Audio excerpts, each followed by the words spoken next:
Hey, hi. Welcome to another enthralling episode of Busboy Millionaire.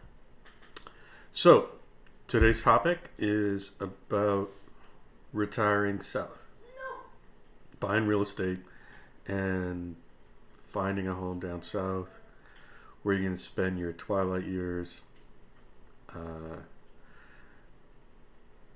I'm close, well, not really close, that close, but I've thought about it, and I found out this great little tidbit.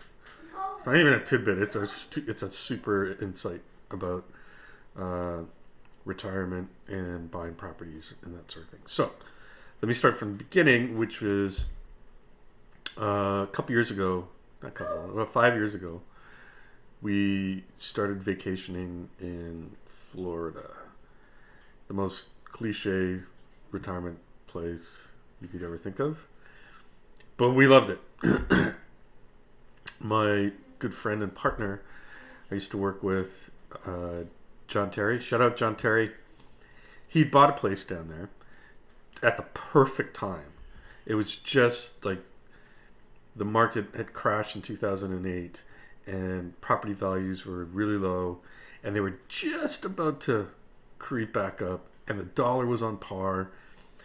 So John found this great house, a 3-bedroom house, and he bought it down there, and it was in a place called Anna Maria Island, and which is about an hour south of Tampa. You fly right into Tampa, and then you drive down there. And we ended up going down there, I think, 4 times in like 2 years or something like that. And then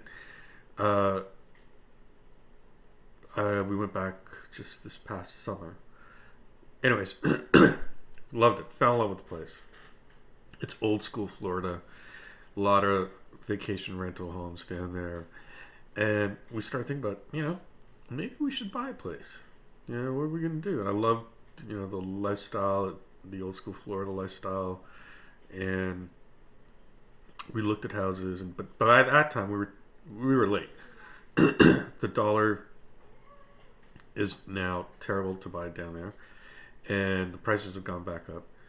But in hindsight, I'm really glad I didn't do it because I found this other YouTube channel, and the guy on it travels around the world. He's a real estate agent, I think. I forget the name of it. It's Hobo something. I gotta look it up. Basically, he's older. He's got to be like 60. And he just goes from vacation rental to vacation rental. And like in the South or wherever. But the insight that he dropped, which is amazing, and I never thought about it, but when he did talk about it, it clicked. I go, oh, okay. I get it. I see why this would work. So here's the thing. Majority of folks that want to retire down south, they get it in their head that I'm going to save up all my money, my retirement savings. The kids are gone off to school. The kids are married. They've got kids. And now I'm going to sell my house and take my tax-free capital gains and go buy a place down south. And I'm going to live there. And the kids are going to come down and they're going to visit, and it's going to be fantastic.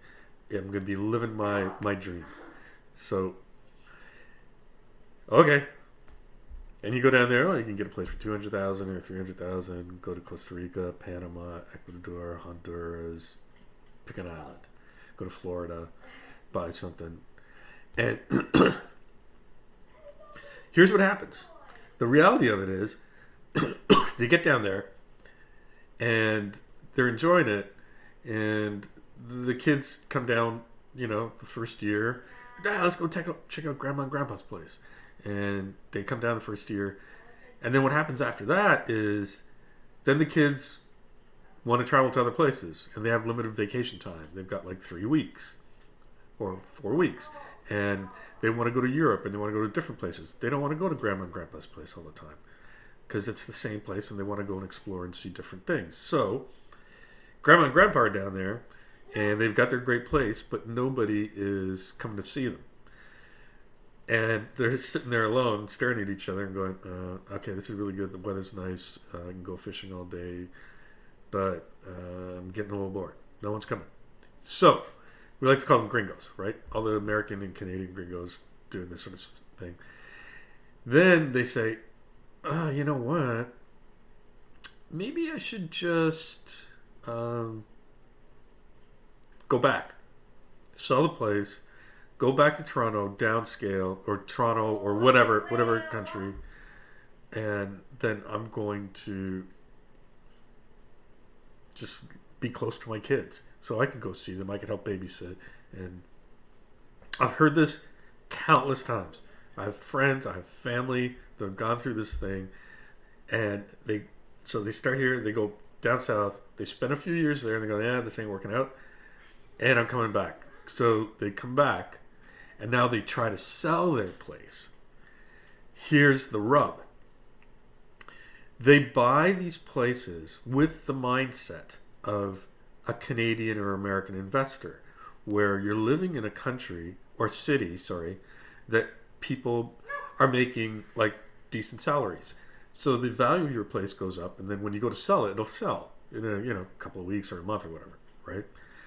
Problem is, when you invest in a place down in south, the majority of the people there don't make that kind of money.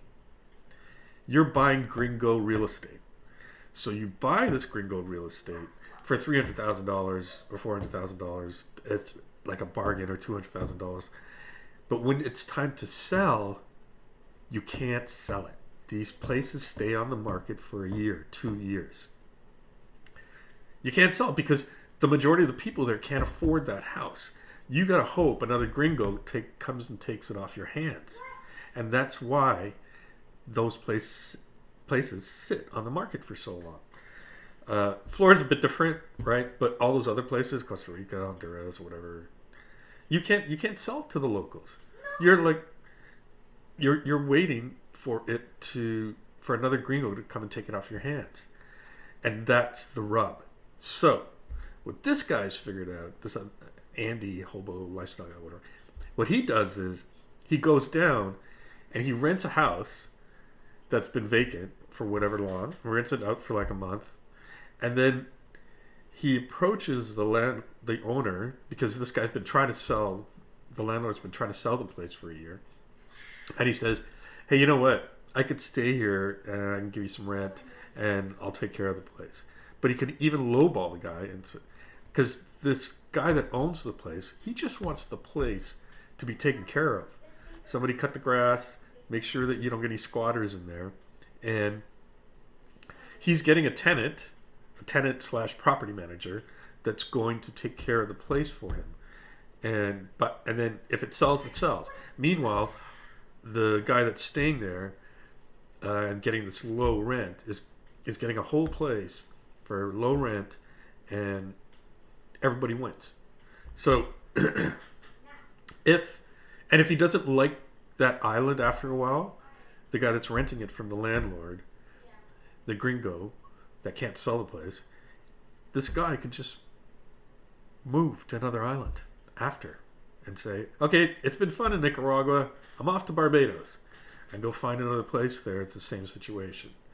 So if you're thinking about your retirement and where you want to spend your money, think twice about going and putting down a lot of money on a place that the locals can't afford it when you want to sell. You can't look at real estate in countries in the Caribbean and stuff like that the same way you look at real estate up in North America. It's not the same game.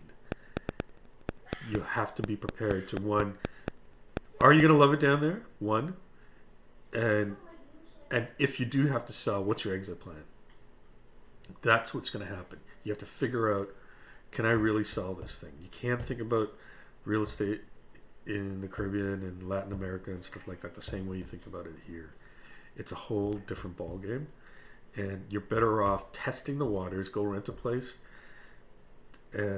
like for a month or 2 months and just try it out and try out another place and then see if you can get a deal with a stale listing that the gringo bought it. Now he's flown back to Canada to be with his grandkids, and he can't move this thing after a year or two. It's an eye opener, and it's totally changed the way I feel about investing down south. I was all gung ho and say, "Yeah, I'm going to go down. I'm going to stay. It's going to be great. My kids will come down," and it's really been it's an eye opener, and it makes sense. And I think it's something that you should really, really consider if you're in that stage of your life. That's all I got. See ya. Bye.